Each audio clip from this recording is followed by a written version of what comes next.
للا يا مولاتي ويلين عيلة مولاتي بس والقعد واتك يا للا يا مولاتي يا للا يا مولاتي ويلين عيلة مولاتي بس والقعد واتك يا للا يا مولاتي يا للا يا مولاتي. اهلا وسهلا صديقاتي الجميلات والميمات العزازات على قلبي، كيف دايرين؟ لاباس عليكم؟ كنتمنى ان شاء الله تكونوا بخير وعلى خير واحوالكم طيبه وتمام الصحه والعافيه وانتم كتشاهدوا هذا الفيديو. وكيف العاده وكيف دائما نبداو الفيديو ديالنا بالصلاه والسلام على سيدنا محمد. اللهم صل وسلم وبارك على سيدنا محمد وعلى اله وصحبه اجمعين. عارفه راسي راني غبرت عليكم مده هذه، لكن اليوم جايكم بفيديوهات جديده متنوعه ورائعه ان شاء الله. في هذا الفيديو غادي نشارك معكم الخطوبه ديال اختي وبعض اللقطات ان شاء الله من الخطوبه، وكذلك اكثر حاجه غادي نشاركها معكم هي الاطباق اللي حضرنا في هذه الخطوبه، من الحلوى من تحضير الدجاج اللحم، اي حاجه ان شاء الله غادي نشاركها معكم في هذا الفيديو. بطبيعه الحال الا كان الفيديو غادي يكون طويل فغادي نقسمه لكم على جوج، لكن الا جمعت الفيديوهات كاملين وجاو في الدقائق اللي انا كنتمنى فغادي نشارك معكم يعني الخطوبه في فيديو واحد ان شاء الله. ما نطولش عليكم الفيديو، فبقاو معايا الفيديو حتى الاخير باش تعرفوا على كل التفاصيل، وما تنسونيش دائما من لي لايك ومن التعليقات الزوينه اللي كتزيدني تشجيع. ونبداو على بركه الله. واول حاجه غادي نشاركها معكم هما الشكيلات ديال الحلوى، خصوصا منين كتكون عندكم شي مناسبه اول حاجه كتفكري انك تحيديها عليك هما الشكيلات ديال الحلوى باش تهناي، لانها كتاخذ شويه ديال الوقت. خصوصا حنا ما كانش عندنا الوقت بزاف، تقريبا راه 3 ايام حضرنا فيه هادشي كله. بالنسبه للشكيلات ديال الحلوى غادي يكونوا متنوعين ما بين حلوه اللوز، كاوكاو، وكذلك صابلي والفقاس. المهم ان شاء الله كلشي غادي نشاركو معكم في هذا الفيديو ان شاء الله. واول حاجه غادي نبداو بها هي الكعب. فهنا ما صورتش لكم في الاول منين كانت كتحضر اختي، لان التليفون حطيته تنسحب انا راه كيسجل، لكن هو بدون فائده ما كانش كيسجل ليا صافي. وانا نقول ضروري خاصني نكمل معكم الفيديو واخا ما بديتش به، لكن كاينين بزاف ديال الحوايج ان شاء الله غادي نشاركو معكم، وكنوعدكم بفيديو خاص بالكعبه غادي نشاركو معكم من الاول حتى الاخير ان شاء الله. بالنسبه للعجين من بعد ما كتحضروها كتخليوها حتى كترتاح صافي، وكتجيبوها كتاخدوا واحد الكونتيتي اللي هي صغيره كتسرحوها بالمدلك وكدوزوها في الماكينه في النمره 3 4 5 حتى كتحصلوا عليها رقيقه بزاف. يعني ضروري العجين تكون رقيقه، يعني كتحطوا يديكم من التحت كتبان لكم، اولا كتاخدي العقده ديال اللوز كديريها في العجين وانتي كتصايبي في ديك الكعبه كتبان لك العجين رقيقه وانتي كتصايبي فيها واللوز كيكون باين فيها. الخلاصه من هادشي كله ضروري العجين تكون رقيقه باش هكا كتجيك الكعبه ناجحه.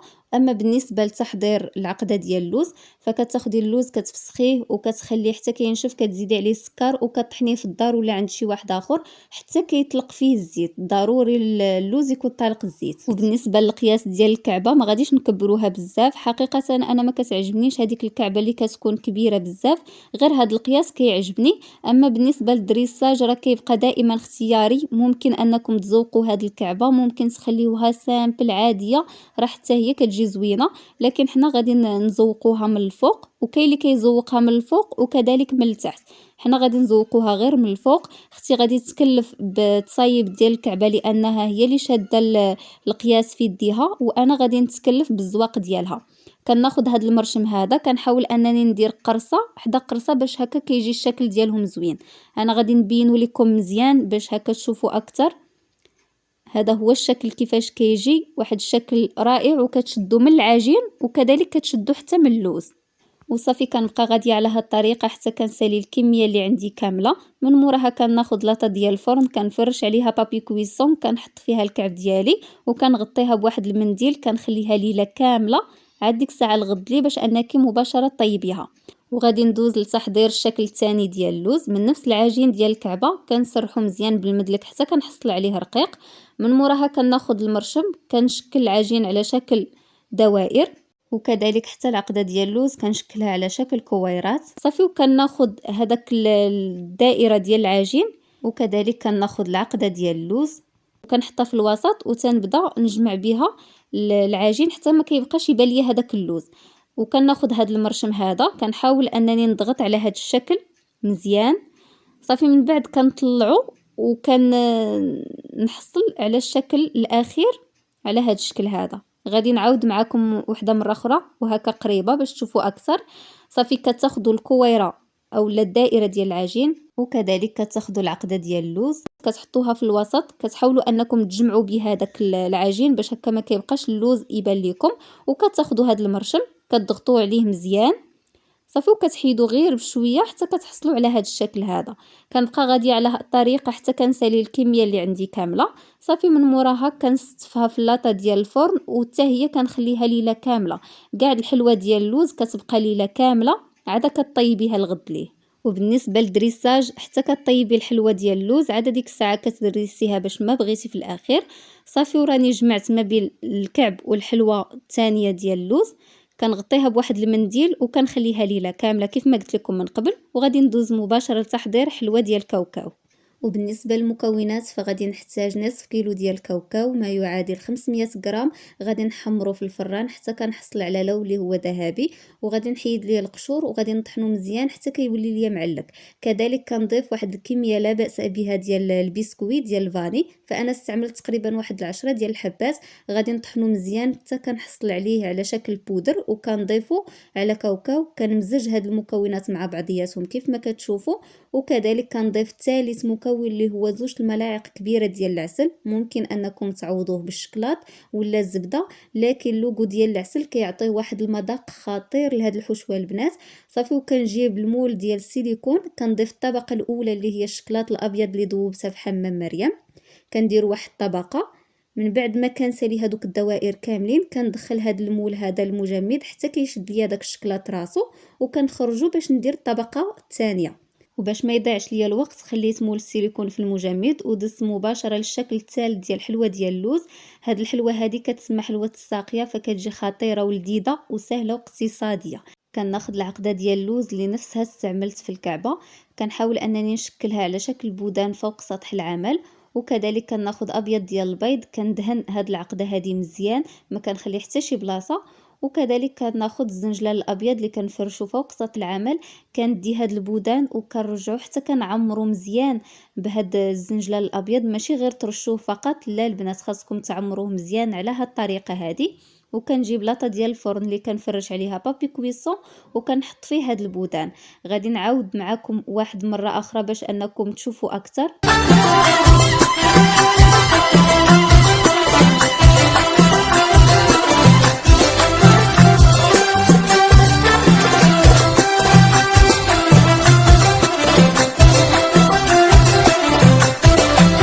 يوديك العينين الكحال مصرش مكيبانو يا للا يا مولاتي يا للا يا مولاتي. يوديك العينين الكحال مصرش مكيبانو يا للا.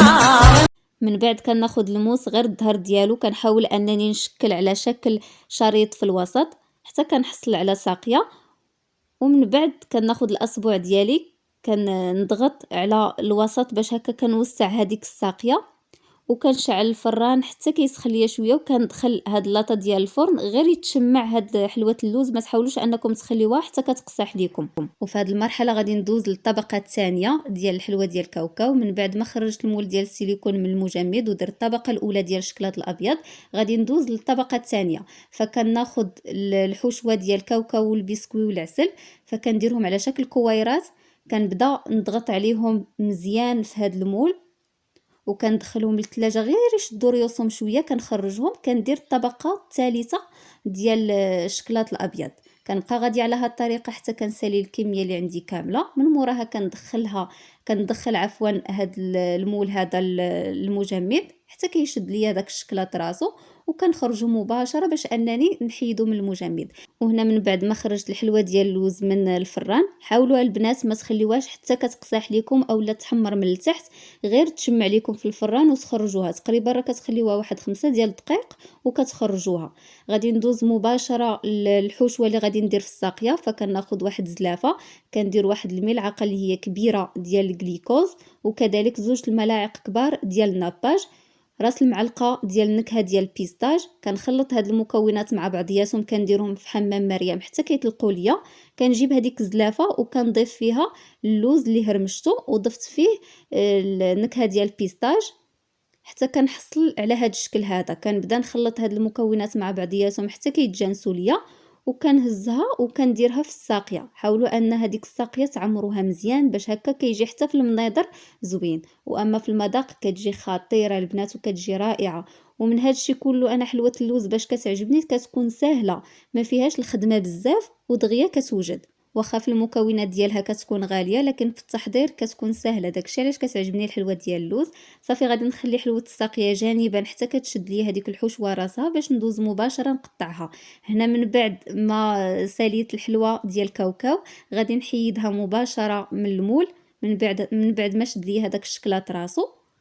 صافي. وبالنسبه للدريساج الاخير غادي تشوفوه معايا في الاخير.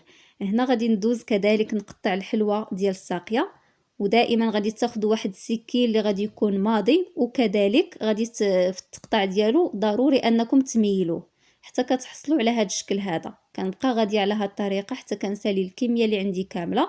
كناخذ القويغطات وكنبدا ندير فيهم هاد الحلوه هذه.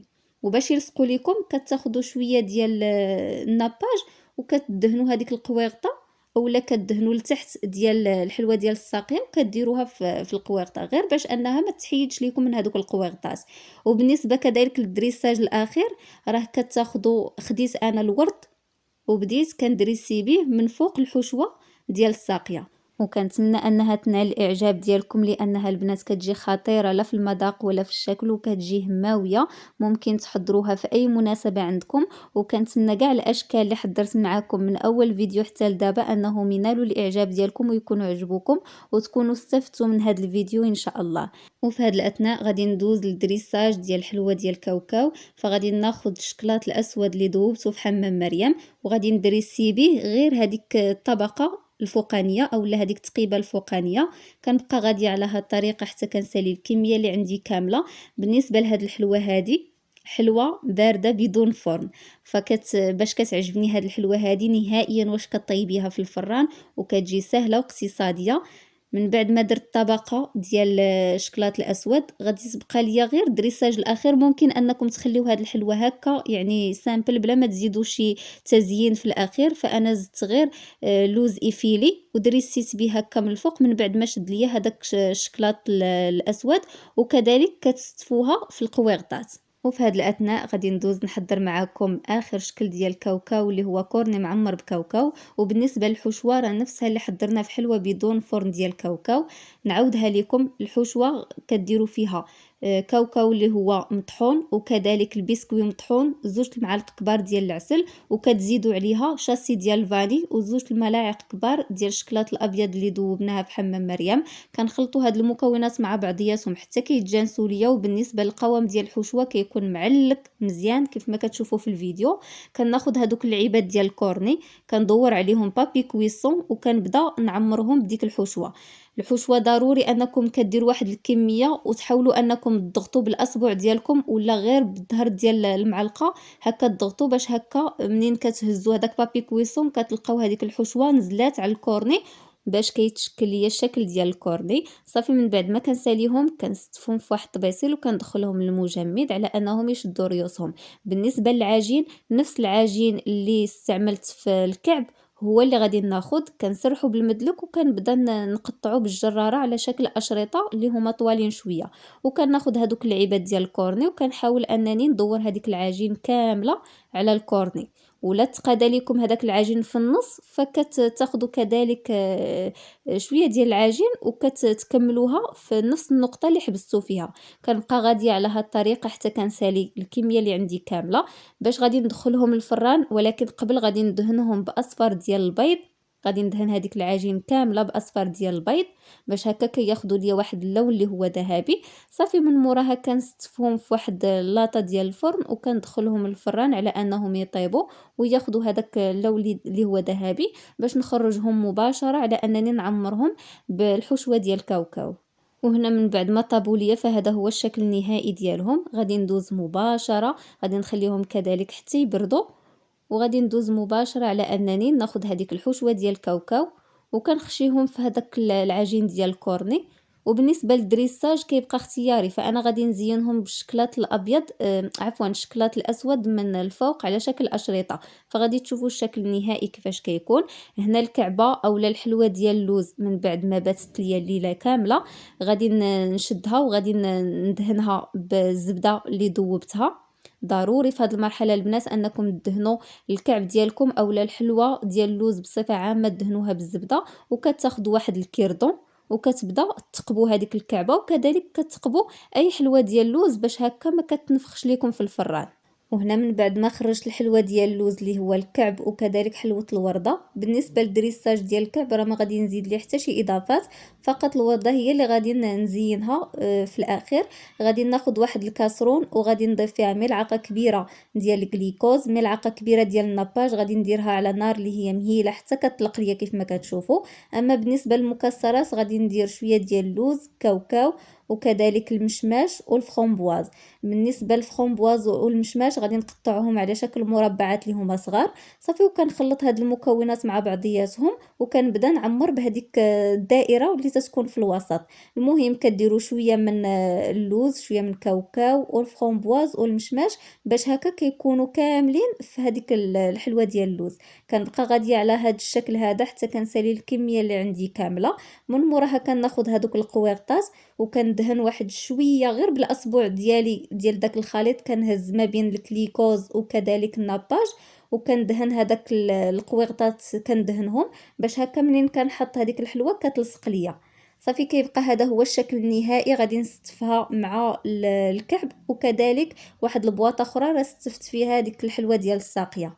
وكيكونوا هادو هما الشكيلات المتنوعين اللي حضرنا معكم في هذا الفيديو. بالنسبه للكورني فهذا هو الشكل النهائي ديالو، وبالنسبه للدريساج فكتاخذوا الشكلاط الابيض عفوا الشكلاط الاسود اللي كتذوبوه في حمام مريم كديروا على شكل اشرطه من الفوق. كذلك هذا هو الشكل النهائي ديال الحلوه ديال الكاوكاو. اما بالنسبه للصابلي ما شاركتوش معكم هذه المره لانني بزاف شاركته معكم في القناه، غادي نخلي لكم الرابط في صندوق الوصف ديال الصابليات كاملين اللي حضرت معكم في القناه. اما بالنسبه للحلوه ديال اللوز راه هي بوحدها وراني وريتها لكم، كنتمنى انهم ينالوا الاعجاب ديالكم هاد الاشكال. وهنا وصلنا للدقيقه 90 ما بقى والو بحال اليوم والغد لي ان شاء الله الخطوبه ديال اختي، فخاصنا شي اغراض مشينا تقديناهم انا وماما وراجعين هنا للدار باش نحضر معكم الكلاص. نيت حتى المقادير ديال الكلاص ما كانوش عندي في الدار فمشينا تقديناهم. وكيف ما كتعرفوا الكلاص كياخذ شويه ديال الوقت كيبغي ليله كامله، داكشي علاش غادي نحضروا بحال اليوم والغد ليه الخطوبه. فغادي ندوز مباشره لتحضير الكلاص. بالنسبه للمكونات فغادي نحتاج علبه ديال الكلاص ونصف لتر ديال الحليب وشاسي ديال الفلون ديال الكراميل. فكناخذ هذاك البول اولا الباطور، كنضيف هذاك البول علبه ديال الكلاص، من موراها كنضيف كذلك شاسي ديال الفلون ديال الكراميل، وفي بلاصه كاس ديال العنبه ديال الحليب غادي تضيفوا نتوما نصف لتر ديال الحليب. انا راه غير تلفت، نتوما غادي تضيفوا نصف لتر ديال الحليب صافي، وكتبداو تطلعوا هذيك الكريمه مزيان حتى كتطلع لكم. صافي من موراها كناخذ بيمو اوريو، فانا خديت ديال 3 دراهم وغادي نحاول انني نهرمشو. من بعد ما كيطلع ليا الكلاص فكنضيف هذاك البسكوي وكناخذ سباتيول وكنبدا نخلط غير من التحت للفوق باش هكا ما كتنزلش ليا هذيك الكريمه. بالنسبه لهنا راني غير مزربه الفيديو، داكشي علاش كتشوفوني راني كنخلط بالزربه، لكن انا راه غير بشويه غير من التحت للفوق. وكناخذ جوج بواطات يكونوا من نفس الحجم، كنفرش عليهم واحد البلاستيكه وكنبدا نصب هذا الكلاص هذا ديالي وكنسرحو مزيان.